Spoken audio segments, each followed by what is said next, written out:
Alright, so this is me testing this Tesla switch from the seat. This is the passenger side seat, and I've used some leads to plug them into the connector. And I was trying to use an oscilloscope before, but that was not the correct application for an oscilloscope. So I determined that my blue lead is the ground, and that this purple one is one of the switches, and so each switch produces a unique output of ohms. So this is 1.355. Let's see if I have a different. So 1.355 says kilo ohm. So this is for the inflator for the I believe it's called lumbar support. So if I press the button back, I get 0.774. If I press it forward, I get 1.179. If I press down, I get 0.677. If I press up, I get 1.01. And then back to 1.355. Now I'm gonna try the next one, which may be one of the two switches here. This is, again, the blue is ground. Oh. So at rest, again, 1355. Let's see. Okay, so it's this switch. This is the switch now. So if I push it back, 0.773. If I press it forward, I get 1.178. I don't think there's any other adjustments on this. So this will move the seat back.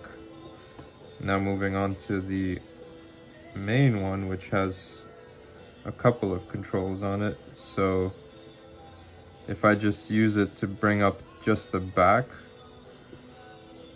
1.01. If I go down, 0.676. If I go for the front part to go down, 0.773.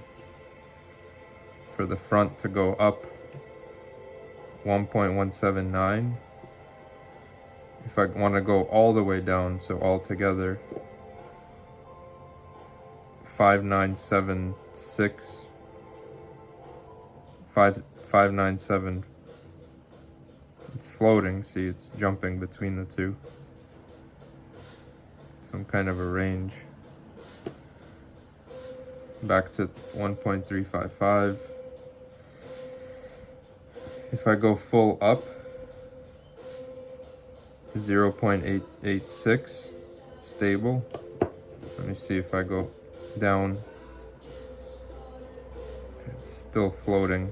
Okay, it's stable, 5.9. Well, okay, it's still floating.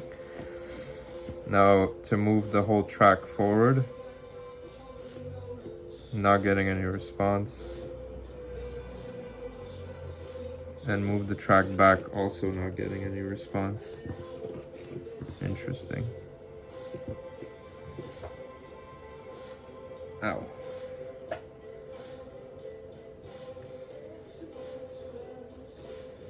I wonder if it's on a different wire.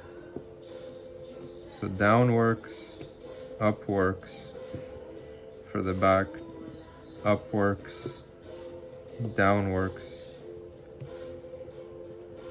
But the track forward and track back I'm not getting any response.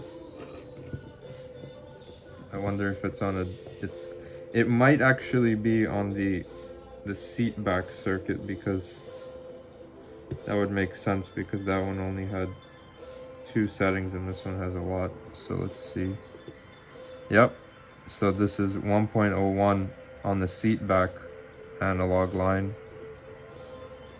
and go back 0.676 to go backwards.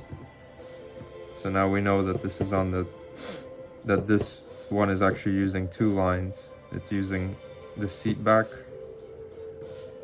and it's because the seat back only has 2 positions. Sweet. So all of them look, I believe, to be stable at 1.35 idle with no changes. Right, so they're all the same. So hopefully this helps, because I've been wanting to do this project for a while. This is part of my retrofitting a Tesla Model 3 seat, and to make these seat controls work, I didn't get the seat with any controller, and I believe that the original controller is tied into the car, so I would imagine that it probably requires some CAN bus signals to make it all work. But for this project, I'm gonna be making an Arduino board. Not making an Arduino board, but programming an Arduino to interpret those signals and then output the correct motor movement. So hope this helps. I don't know if I'm gonna use these relays. Probably not, because it's not a reversing relay. I'll probably be using some kind of a MOSFET for this project, and programming the Arduino to interpret the resistances for each button, and then hopefully, if it all works, also be able to use the heat and also try to program memory. And also, this is a stretch, but I don't see why not, is to have the whole thing work over Bluetooth so that I can adjust the seats from the phone and do memory functions from the phone. So just a little project to get back into Arduino hardware type of work. Yeah, I was really curious about this. I hope this helps people out who have a similar project or interested in reverse engineering some of these parts to work instead of hacking it all up. And so I really wanted to reuse this controller instead of putting like different switches, because it's part of the seat. Anyway, hope that helps, and stay tuned for the next one.